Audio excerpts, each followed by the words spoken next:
we recently just watched Civil War. We didn't record it because for 2 reasons. One is because my computer has been acting in words that I probably shouldn't use online. I mean, I could use them, but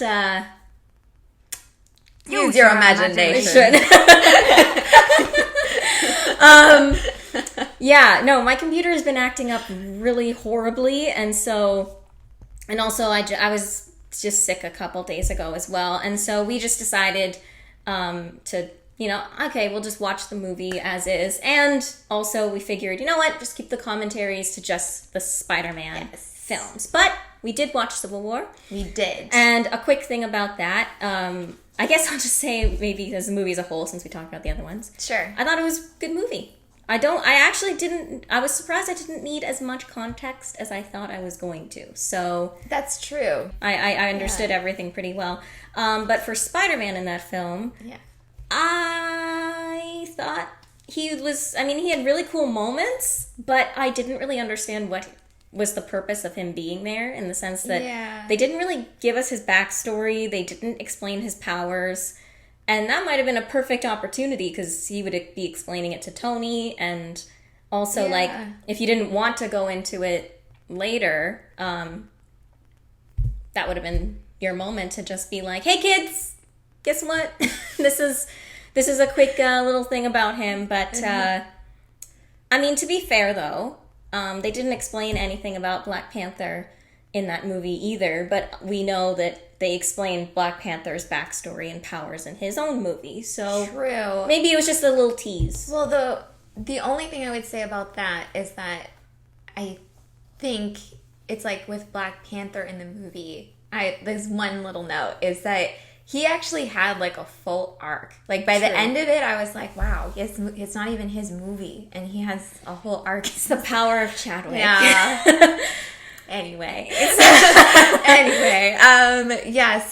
I definitely thought that was interesting. Whereas we didn't really need to maybe know his powers and everything, because he gets in several fights in that movie. There's several times where he's having conversations that's involved in the story. So we're finding out about him through Captain America Civil War's story.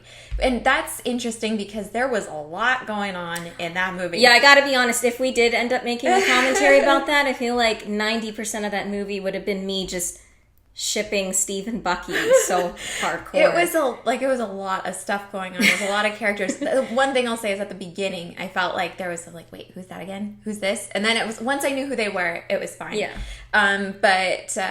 So there's that. But on the note of Spider-Man, I felt like his little intro with Tony, it just kind of felt like it was so vague. Like, I said this about the Andrew one, when Uncle Ben says, with great power comes great responsibility, but doesn't say that. He says it in a more vague way. This was even more vague. It was like... That was the weirdest sentence.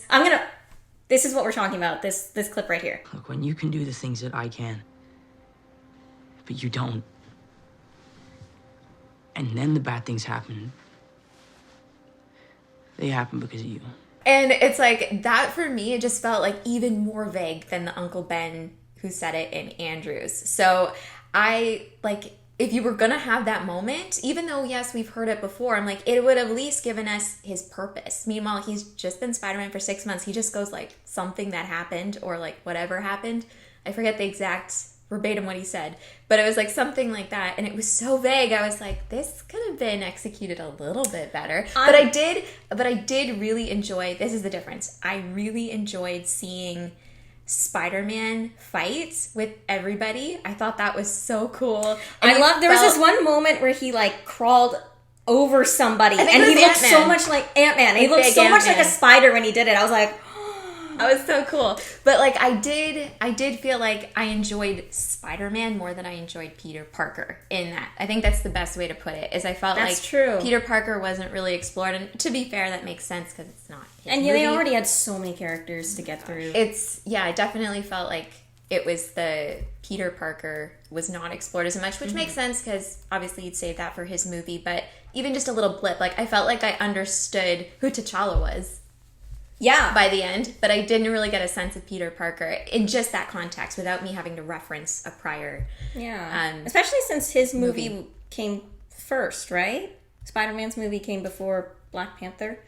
Yes. I don't know what I'm doing. Right. I'm pretty sure that's right. Yeah. But overall, like I said as well, like I feel like it was meant to be a little tease. So it's not like I was upset about it. For a little sneak peek, I thought it was good. I did feel like you could have just maybe added a little bit more, but maybe that's just me being a little bit like, I wanted to see Spider-Man. So overall, still cool.